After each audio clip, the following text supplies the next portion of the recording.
अस्सलाम वालेकुम ninth class. आज हमने पढ़नी है next property of the liquid, that is boiling point. Boiling point liquid की प्रॉपर्टी है। लिक्विड्स की बॉयल करते हैं और उसकी डेफिनेशन के accordingly it is the temperature at which the vapor pressure of a liquid becomes equal to the atmospheric pressure and external pressure। Boiling point पढ़ने के लिए पिछले दो जो प्रॉपर्टीज़ हमने पढ़ी हैं उन दोनों के कॉन्सेप्ट्स आपके क्लियर होने चाहिए, तो आपको इसको समझने में बिल्कुल भी दिक्कत नहीं होगी। मैं इसकी डेफिनेशन को ही एक्सप्लेन करने के लिए एक छोटी सी डायग्राम का सहारा लूँगी। यहाँ पे बात हो रही है टेम्परेचर की, ठीक है। सबसे पहले जो फिगर है जो इम्पॉर्टेंट है इसमें, दैट इज़ टेम्परेचर।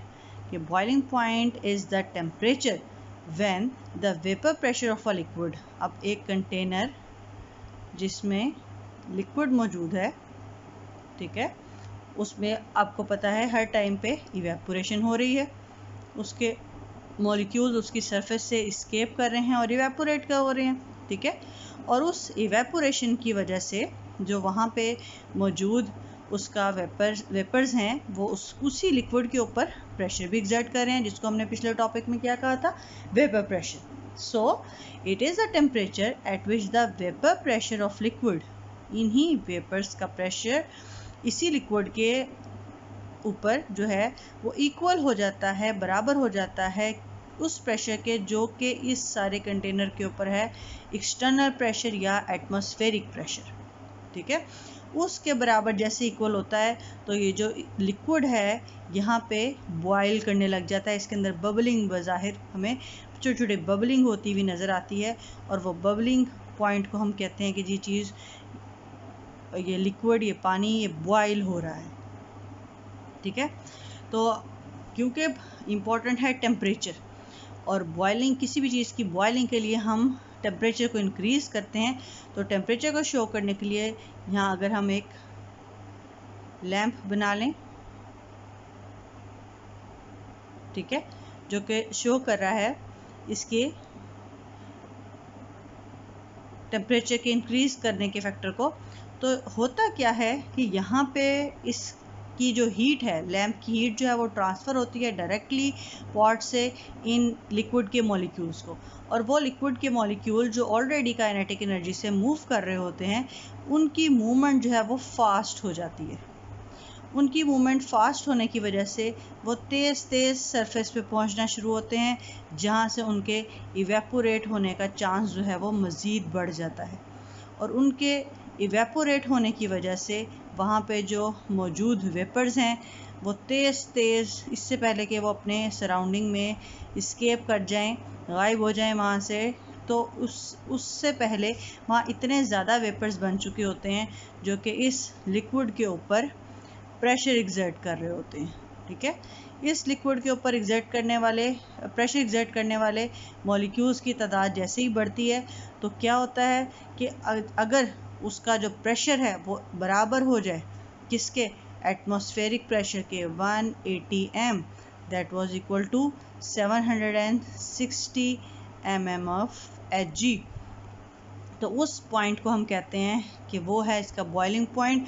उस टाइम पे इस लिक्विड के अंदर बबलिंग स्टार्ट हो जाती है, ये बॉयल करने लग जाता है, ठीक है। तो दैट इज़ बॉइलिंग पॉइंट।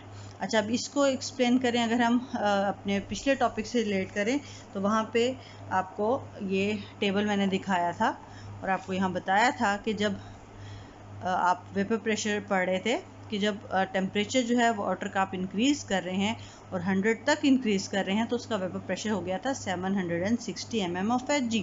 जहाँ मैंने आपसे पूछा भी था कि ये कौन सा प्रेशर है बच्चों, तो ये था एटमॉस्फेरिक प्रेशर।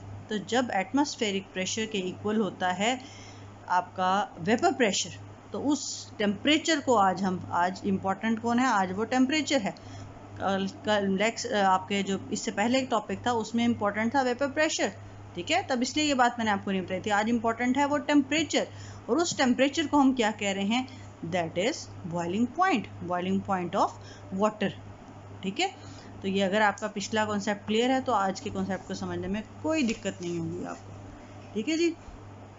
तो ये वो कोई भी लिक्विड हो, तो जब उसके ऊपर मौजूद जो उसका एक्सटर्नल प्रेशर है, जो कि आमतौर पर एटमॉस्फेरिक प्रेशर होता है, हमारा जो नॉर्मल मौजूद प्रेशर है उसको हम एटमॉस्फेरिक प्रेशर कहते हैं, तो उस एटमॉस्फेरिक प्रेशर के जैसे इक्वल होगा वेपर्स का प्रेशर। ये सर्कल्स शो कर रहे हैं वेपर्स, ठीक है, और उससे नीचे जो है वो लिक्विड है। तो जब ये प्रेशर इक्वल होगा तो उस वक्त आपका जो लिक्विड है वो that will start boiling. Okay जी, तो ये एक्सप्लेन हो गया एग्जाम्पल से। और यहाँ ये ग्राफ शो किया गया है जो कि जहाँ 3 डिफरेंट लिक्विड्स को कंपेयर किया गया है, ईथर, अल्कोहल एंड वाटर को, जिसमें से ईथर और अल्कोहल जो हैं वो नॉन पोलर हैं और वाटर जो है वो पोलर है। तो इसके against temperature with the against vapour pressure, तो टेम्परेचर और वेपर प्रेशर इंक्रीज़ करते हुए देखें ये तकरीबन 10 पे जो फर्स्ट लाइन है ईथर की, उसका वेपर प्रेशर जो है वो हाई हो रहा है, और एग्जैक्टली 20 से थोड़ी ही बाद 25 एग्जैक्टली आई थिंक 25 पे ये टेम्परेचर जो है उसका जो वेपर प्रेशर है वो इतना ज़्यादा हो चुका है कि वो जो है 760 mmFHg के इक्वल हो गया, यानी 34.6 डिग्रीज ऑफ सेल्सियस पे ये जो है ईथर वो आपका बॉयल होना शुरू हो जाएगा। क्यों? क्योंकि उसके वेपराइज होने की स्पीड काफ़ी तेज़ है, उसकी इंटरमोलिकुलर फोर्सेस बहुत वीक थी। उसके बाद अल्कोहल को शो किया गया है। अल्कोहल का वेपर प्रेशर टेम्परेचर बढ़ने के साथ साथ बढ़ रहा है, और 40 के बाद इसका जो वेपर प्रेशर है वो तेज़ी से बढ़ रहा है, और उसकी वजह से जो ये पहुंचते हुए 78 डिग्रीज ऑफ सेल्सियस पे पहुंचते हुए अल्कोहल का वेपर प्रेशर इतना ज़्यादा बढ़ जाएगा कि वो बॉयल करने लग जाएगा। क्यों? क्योंकि उस वक़्त 78 डिग्री सेल्सियस पे उसका एटमॉस्फेरिक प्रेशर के इक्वल हो चुका होगा वेपर प्रेशर। अच्छा जी, तीसरी एग्जांपल रेड लाइन से शो की गई है वाटर की, जो कि हीट एब्जॉर्ब करता जाएगा till the 80 degrees of Celsius, और उसका वेपर प्रेशर जो है वो इंक्रीज़ करता जाएगा जैसे जैसे, तो वो जैसे ही अटेन करेगा 100 डिग्रीज ऑफ सेल्सियस तो उसका vapour pressure will be equal to the atmospheric pressure, और यही वो पॉइंट है जब इसके अंदर बबलिंग स्टार्ट होगी और आपका लिक्विड है जो वो बॉयल होने लग जाएगा। Okay, the next is the factors affecting the boiling point. तो सबसे पहला फैक्टर जो है जो डिस्कस किया गया है that is the nature of the liquid.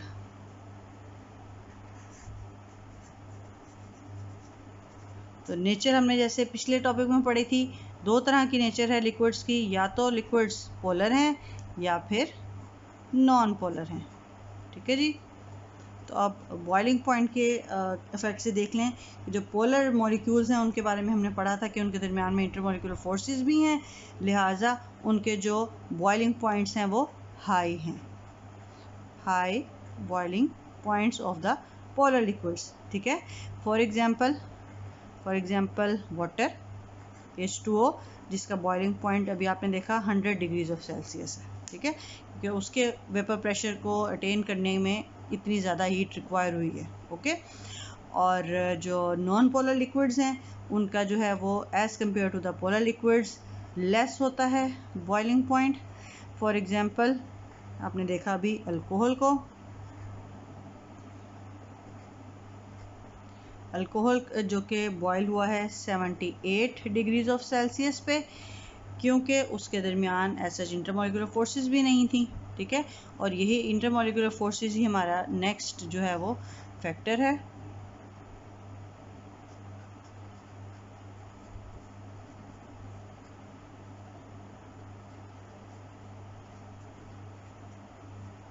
तो इंटरमॉलिक्यूलर फोर्सेस के 2 ही ट्रेंड हैं, या तो इंटरमॉलिक्यूलर फोर्सेस जो हैं वो स्ट्रॉन्ग हैं लिक्विड के दरमियान, या फिर इंटरमॉलिक्यूलर फोर्सेस जो हैं वो वीक हैं। तो जिनके दरमियान स्ट्रॉन्ग इंटरमॉलिक्यूलर फोर्सेस हैं, ऑब्वियसली उन फोर्सेस को ब्रेक करने के लिए ज़्यादा एनर्जी रिक्वायर होगी, लिहाजा उनका जो बॉइलिंग पॉइंट है वो हाई होगा, ठीक है जी। और जो जिन लिक्विड्स के दरमियान इंटरमॉलिक्यूलर फोर्सेस जो हैं वो वीक हैं, उनका जो बॉइलिंग पॉइंट है वो लेस होगा as compare to the strong intermolecular forces, क्योंकि उनको जो है बॉयल करने के लिए या वेपराइज होने के लिए कोई किसी किस्म की डिफ़िकल्टी फेस नहीं करनी पड़ेगी।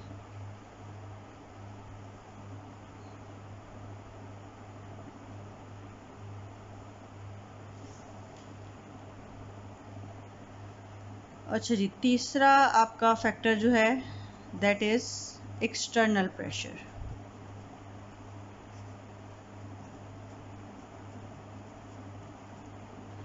एक्सटर्नल प्रेशर क्या चीज़ है और वो किस तरह से इफ़ेक्ट हो रहा है बॉइलिंग पॉइंट पे, ये बड़ी अहम बात है।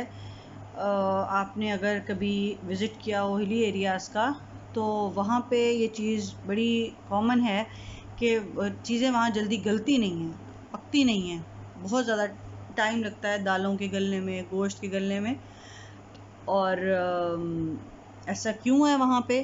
क्योंकि जैसे जैसे एल्टीट्यूड ज़्यादा होता जाता है तो वहाँ पे जो आपका एटमॉस्फेरिक प्रेशर है वो भी चेंज होता जाता है। ठीक है, हम एटमॉस्फेरिक प्रेशर को पढ़ते हुए हमने कहा था एट द सी लेवल, जैसे जैसे एल्टीट्यूड चेंज होता जाता है तो वेपर उसका जो आपका एटमॉस्फेरिक प्रेशर है वो भी चेंज होता जाता है, जिसकी वजह से जो चीज़ें हैं वो बहुत ज़्यादा गलने में टाइम लेती हैं और जो टेम्परेचर जो है वो ज़्यादा उन्हें देना पड़ता है। तो एक्सटर्नल प्रेशर का भी यही ट्रेंड है कि जैसे जैसे एक्सटर्नल प्रेशर आप इंक्रीज़ करते हैं तो बॉइलिंग पॉइंट भी इंक्रीज़ होता जाता है, एक्सटर्नल प्रेशर डिक्रीज़ करते हैं तो बॉइलिंग पॉइंट भी डिक्रीज़ होता जाता है। इसकी एग्जांपल को समझने के लिए आप प्रेशर कुकर को समझ सकते हैं। हम घर में नॉर्मली खाना पकाने के लिए यूज़ करते हैं प्रेशर कुकर, जिसके ऊपर एक छोटी सी विसल टाइप होती है जो कि मूविंग होती है और थोड़ी सी स्पेस होती है एयर के निकलने के लिए, और उसके आप हीट प्रोवाइड करते हैं जैसे जैसे, तो थोड़ी ही देर बाद उसकी वो जो विसल होती है वो मूव करने लग जाती है। होता क्या है, इसके अंदर मौजूद वाटर कंटेंट बहुत सारे वेपर्स बनाता है, वो वेपर्स प्रेशर एक्सर्ट करते हैं और उस प्रेशर की वजह से जो है आपकी जो उसमें फूड है उसको पकने में मतलब थोड़ा टाइम लगता है। ठीक है, so external pressure effects also effects the boiling point of a liquid. तो जो चीज़ बॉयल होनी होती है, पकनी होती है, उसमें लेस टाइम लेती है। और ये 3 फैक्टर हैं जो इफ़ेक्ट करते हैं आपके बॉइलिंग पॉइंट को। छोटा सा ही टॉपिक है फ्रीजिंग पॉइंट का, वो भी देख लेते हैं और बिल्कुल इसी से रिलेटेड है। फ्रीजिंग पॉइंट जो है is the inverse of that boiling point. Boiling point में आप जो लिक्विड के मॉलिक्यूल्स थे उसकी काइनेटिक एनर्जी को हाई करके स्टडी कर रहे थे, और जो फ्रीजिंग पॉइंट है इसमें लिक्विड के मॉलिक्यूल जो हैं वो कूल किए जाते हैं, लिक्विड के वेपर्स जो हैं वो कूल किए जाते हैं, तो उनका जो वेपर प्रेशर है वो डिक्रीज़ हो जाता है, और इतना डिक्रीज़ हो जाता है कि वो इक्वल हो जाता है external pressure vapour pressure of the solid state के।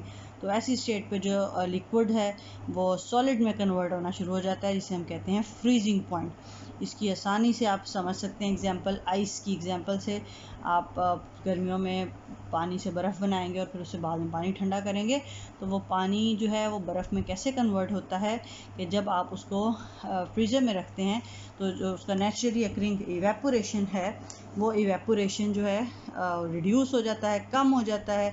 काइनेटिक एनर्जी जो है वो उनकी लो हो जाती है मॉलिक्यूल्स की, और फिर इतनी कम हो जाती है कि यहाँ पे जो वेपर्स हैं, वेपराइजेशन जो है वो उसकी बिल्कुल ना होने के बराबर हो जाती है।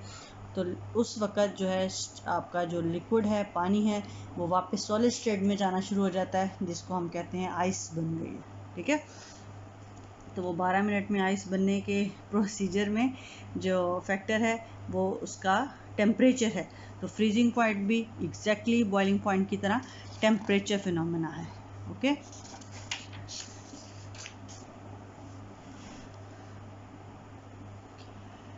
हाँ जी, फ्रीजिंग पॉइंट भी क्या है, वो टेम्परेचर है व्हेन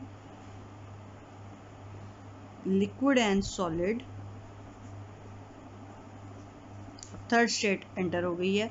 अभी तक हम लिक्विड और गैस को ही स्टडी कर रहे थे। ठीक है, लिक्विड एंड सॉलिड को एग्जिस्ट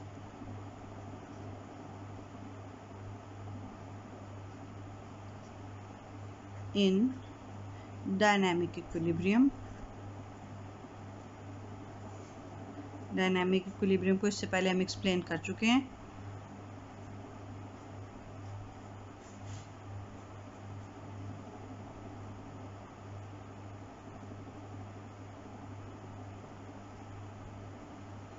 ठीक है जी, क्या हो रहा है यहाँ पे, अब आपके जो कंटेनर जिसमें लिक्विड था उसके अंदर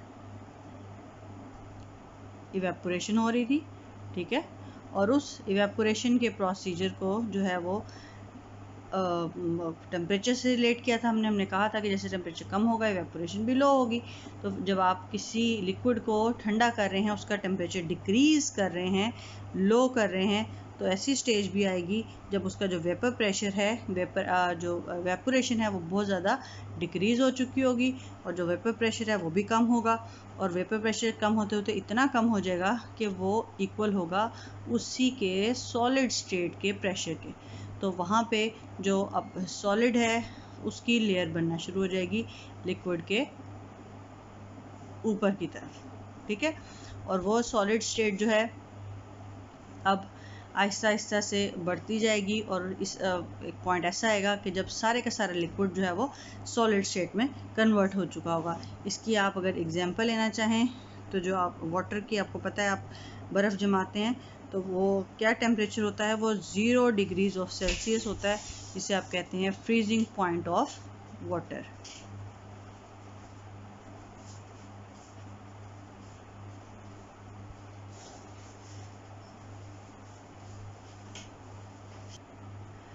यहाँ आपकी बुक पेज नंबर 88 पे कुछ लिक्विड्स के फ्रीजिंग एंड बॉइलिंग पॉइंट्स दिए गए हैं which are important in the sense of MCQs। आप इसको लर्न कर लें साथ ही। बॉइलिंग पॉइंट्स और फ्रीजिंग पॉइंट वाटर के तो आपको पता है 0 and 100, और बाकी लिक्विड्स के यहाँ लिखे हुए हैं, ये जस्ट याद करने के पॉइंट ऑफ व्यू से इम्पॉर्टेंट है।